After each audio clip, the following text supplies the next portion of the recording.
A glitch in the matrix is an unusual, illogical, or inexplicable event that some people have experienced, where strange occurrences or events happen that seem to defy the laws of physics.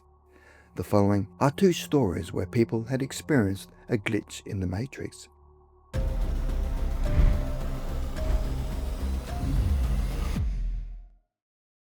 Larry and Claire Miller.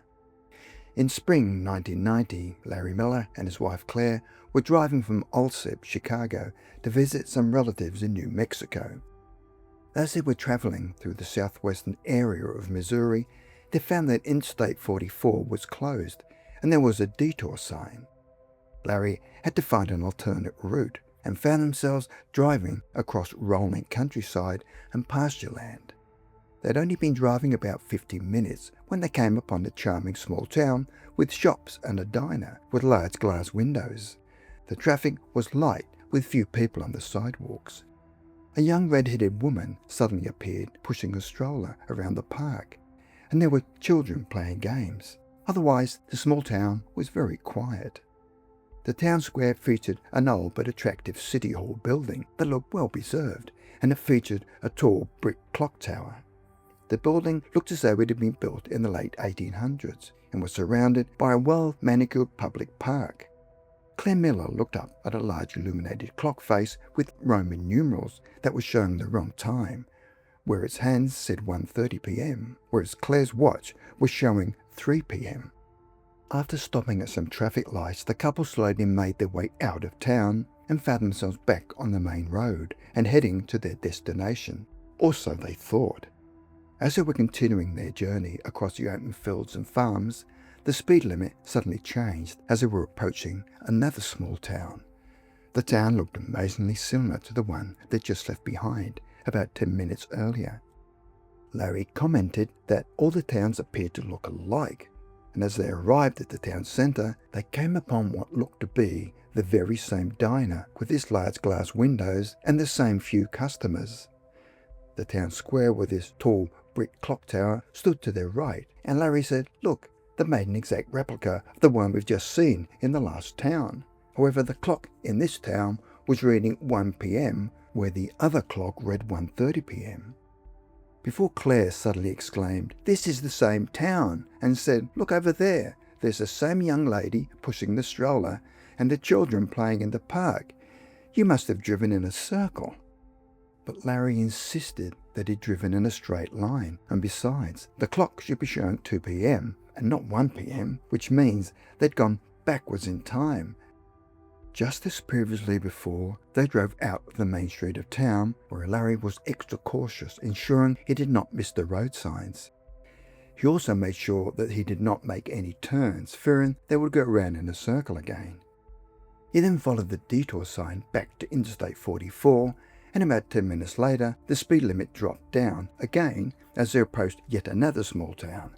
Now, after entering the town and pulling over to the side of the road, he screamed out, "That's not possible," because it was the same town they just passed through twice before.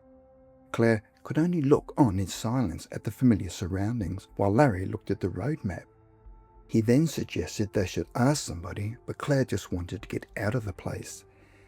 As they yet again peered in at the diner with the exact same people inside, followed by the town square and the old public building, as if on cue, the young red-haired woman was still walking around the park with the baby stroller, with the same children playing the same games just like the previous two occasions. When Claire looked up at the clock, it now read 12:30 p.m.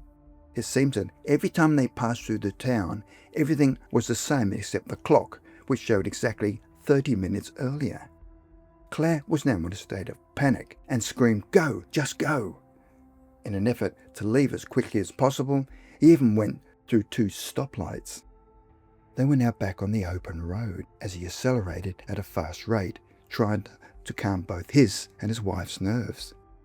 Claire was now shuddering and crying. All Larry wanted to do was put as great of a distance that he could between themselves and the town.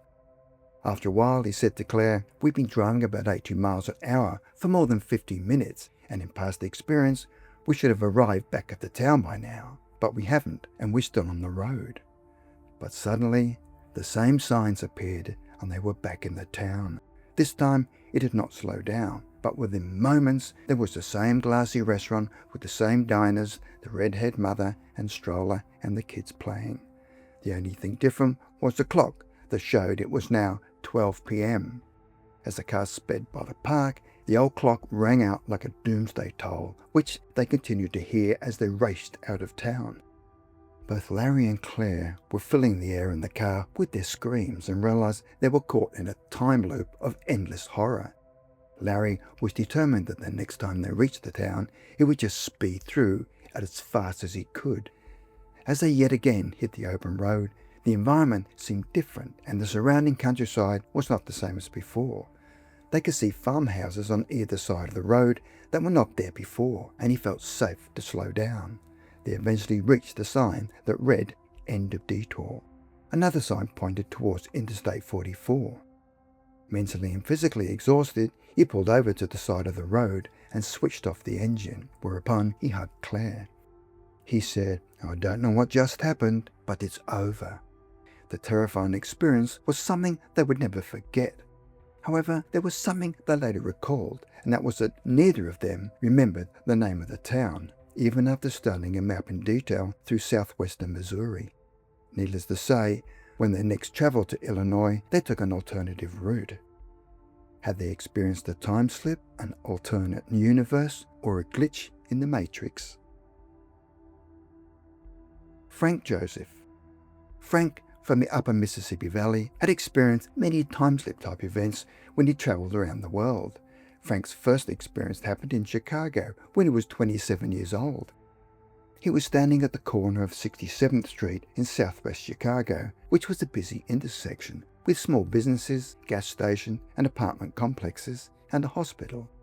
It was late autumn afternoon in 1972 as he wandered across California Avenue to Market Park, which was a public park with benches, pavilions, trees, and historical monuments.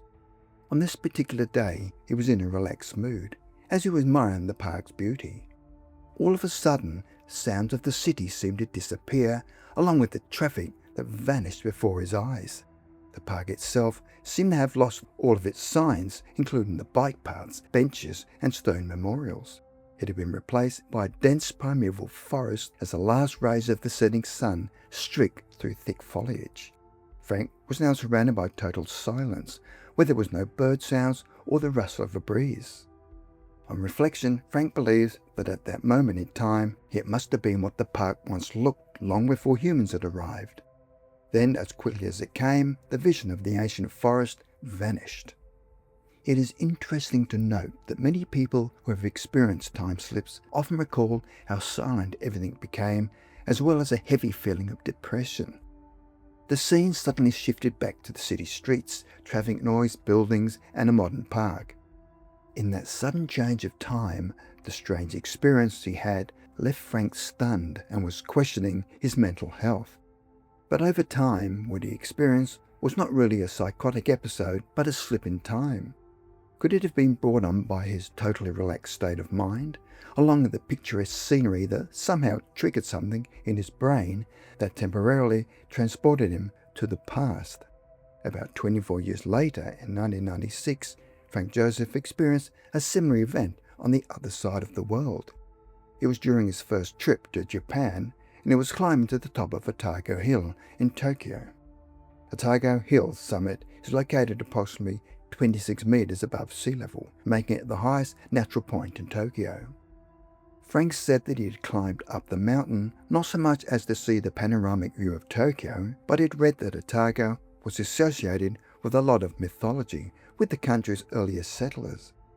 When he reached the top, he found that the entire summit was one large cemetery with a building that was unfortunately closed. After admiring the views of Tokyo's sprawling city and was about to make his descent, that familiar feeling began to surround him like a veil, like the one in Chicago.